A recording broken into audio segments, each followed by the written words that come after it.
On the Range podcast.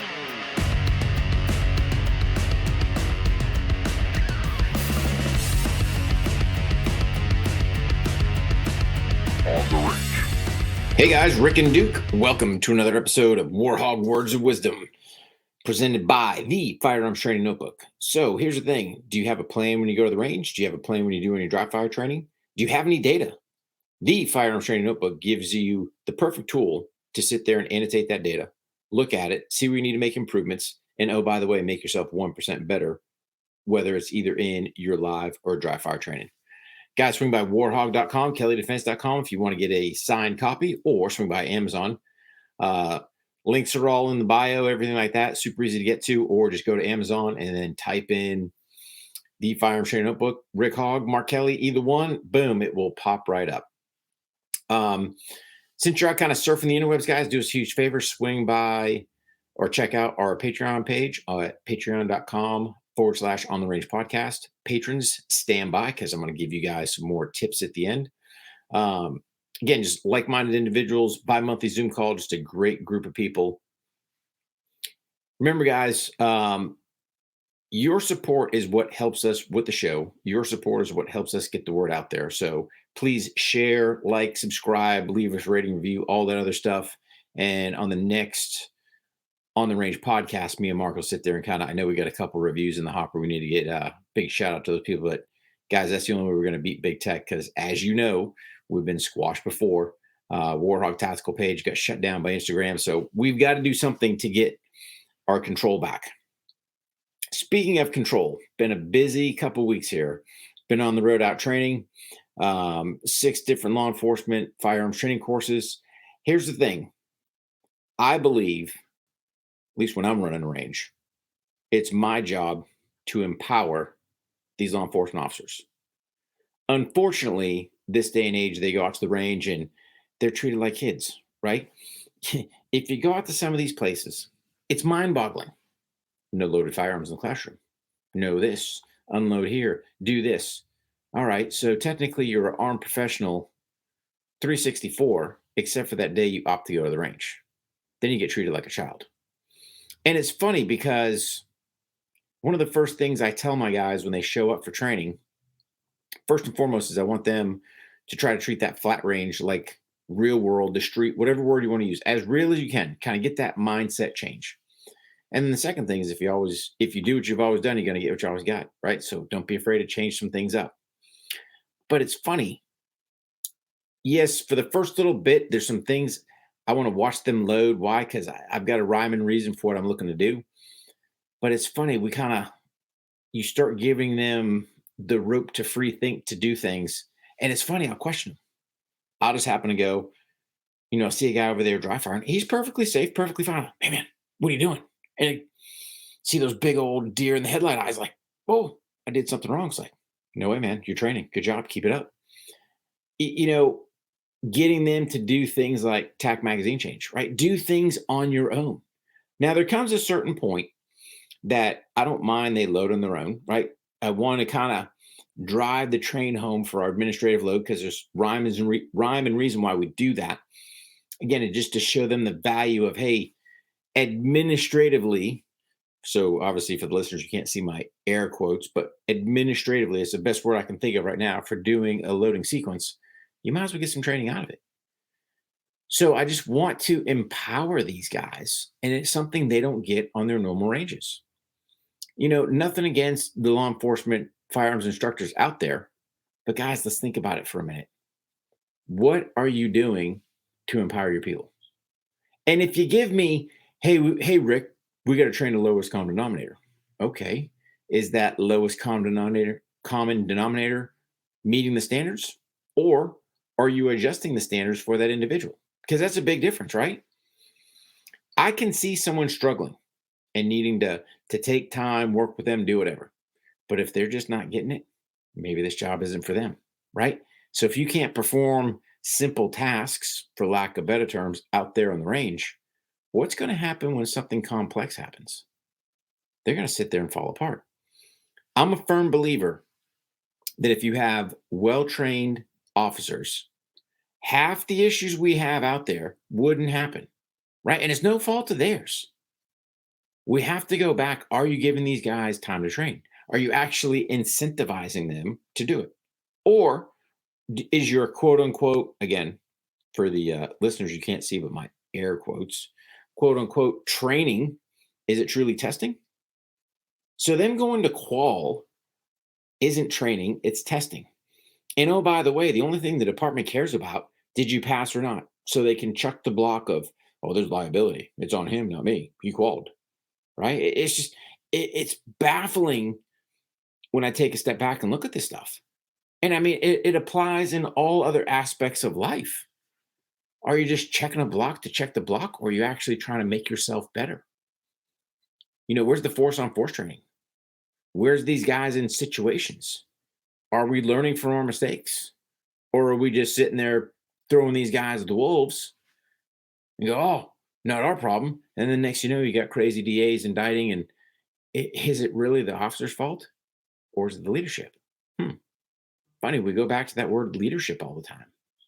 And unfortunately, I don't see it. I don't see it. And I'm talking generalities, right? There are some great leaders. We had Sheriff Kenny Freeman out there. If you haven't heard his episode, listen to it.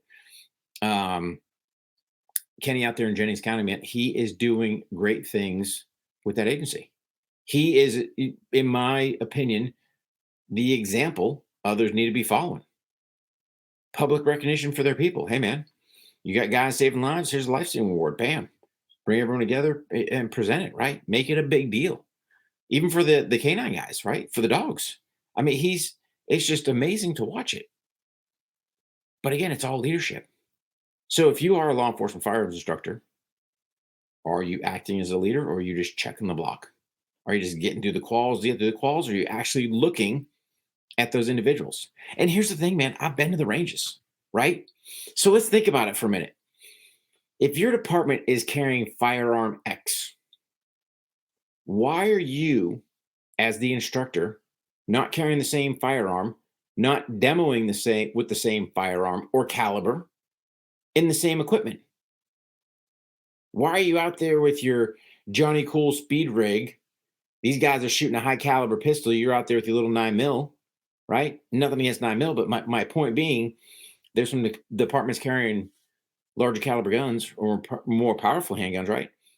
And you got the instructors with nines. I'm like, this doesn't make sense. What, because you got some status? You think you're Johnny Cool guy? But then again, you watch, and again, Rick's just kind of in the shadows, seeing what's going on, observing, and you haven't once went up to a single individual and done anything to improve their skill set. That is your teammate. That is the individual, whether he's a rookie right out of the academy or been there a while. He might be the one that shows up as your backup. And you're not going to sit there and give him some tidbits or some tricks or something to make himself better? I don't get it.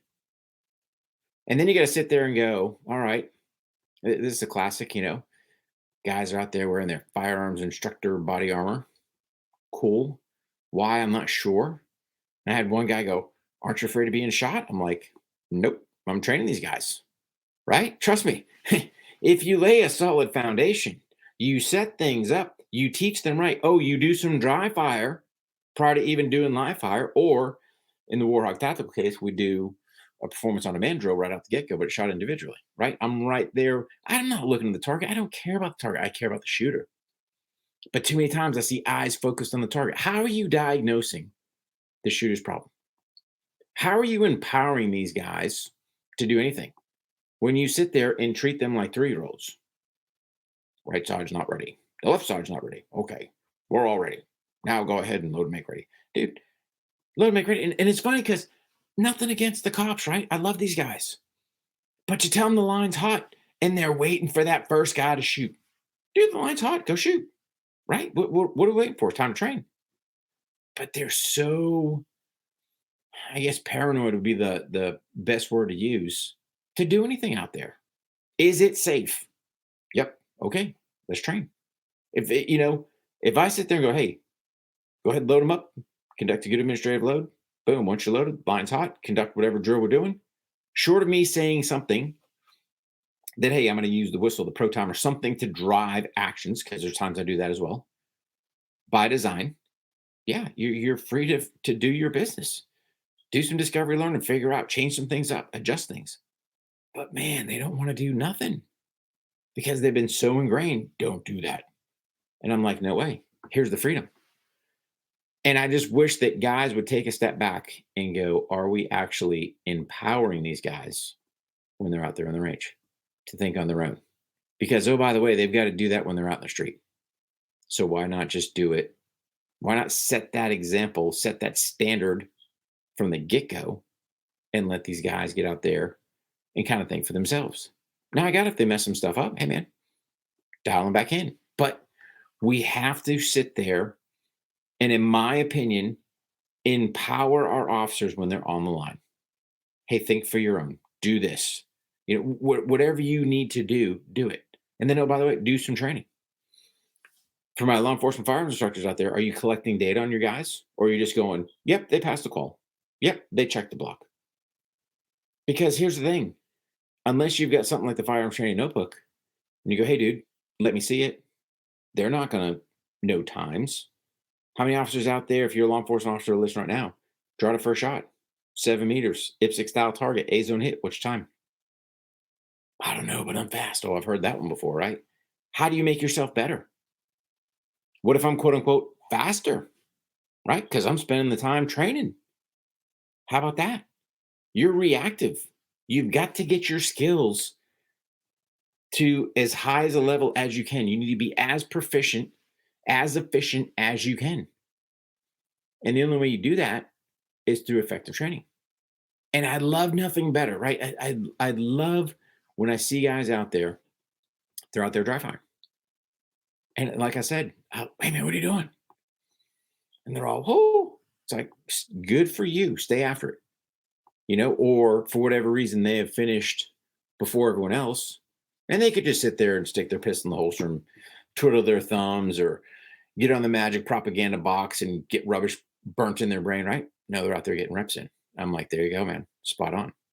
Because, oh, by the way, when we're done, we sit there and boom, do a little performance on demand test, right? Just so they can pull some data for their books. It's funny, we just launched a podcast from the On the Range side. It was live at Muscatatuck Training Center during the American Tactical Canine Association. And we had Justin out there, and he kind of gave a quick overview of the course, talked about the notebook. So again, just it's good to have third-party individuals just kind of go, hey man, here's what I experienced, here's what we did. Cool. On that, guys, if you've attended one of the courses, hey man, swing by Google. Please leave us that Google review. It's all about trying to beat this crazy algorithm. And the only way we do that is ratings, reviews, whether it's for the podcast, whether it's on Google, whether it's warhog.com, whatever the case may be. It's just trying to beat this crazy machine out there. But all that being said, you've got to sit there and look for every opportunity you can to get training in. And again, yes, I was very much on the law enforcement side. I do the same thing with my civilians, right? Empower them, right? Because I want them to be responsible gun owners. If you are carrying a firearm for a living, whether it's self-defense, whether it's, law enforcement, military, whatever, you've got to be putting the time in. And then, oh, by the way, if you're responsible for these guys, get some leadership, show them what right looks like. Don't sit there and go, you have to do it my way or the highway. Nope. Show them some generalities. At least that's the way we do it. I don't say you've got to do anything. Here's some generalities. Obviously, the 4 rules of firearm safety need to be used. But as far as the fundamentals of marksmanship, hey, man, try some things out. How much trigger finger do we put in there? I don't care. How much grip pressure? I can't tell you, right? Everyone's got different hands, grip strengths, angles, way things work. You've got to play with your body structure. You got to play with your strength. And you got to do some playing around. I'll tell you this: if you grip too hard with that firing hand, all of a sudden that gun starts shaking, that trigger finger can't move independently. Yeah, you got some dramas, right? Throttle that off, get some more support on there, and figure out how to vice that pistol in. And dude, you'll be all over it. But you've got to put the time in. And that's where what we try to do is go, hey, here's the firearms training notebook. You've got some data. Now, I just simply tell them, if you can take 3 days a week, 5 minutes a day. That's 15 minutes in the week. 15 minutes. That's even for you civilians out there, right? 15 minutes. Would I want to have more? Sure, absolutely. But I'll take 15. And it's not, and I used to say that, don't give me nothing, right? Give yourself, give your family, however you want to look at it, give them or invest the time in yourself there for them so that, God forbid, you're in that deadly force encounter, you're coming out on top. But really, guys, at the end of the day, we try to empower these law enforcement officers in the range. Think about that. If you're an employer, are you empowering your employees to do great things for you? Or are you sitting there micromanaging? Or are they so afraid to do anything, waiting for guidance, and they're just burning time, right? So it goes back. The guy I see dry firing, would you rather have the guy that, hey man, my workload's done for the day, still got some time on the clock, be productive and get something else done? Absolutely, man. Absolutely. So this whole premise of empowering is full circle. I'm just driving the point home how we do it on the range, but you can apply it to life. You can apply it to your kids. What are you doing to empower your kids, right? The next generation, to make them great. They're going to be the pillars of society coming up. And if we're not empowering them to think on their own, be responsible, it's all encompassing, guys. So it's just a matter, you want to get out there, be 1% better every single day. And again, empowerment, especially for our law enforcement officers out there in the range. That's when we were doing it here at Warhog Tactical. With that, guys, patron standby. With that, guys, train hard, stay safe. Look forward to seeing you guys on the range. Patron standby. On the Range Podcast.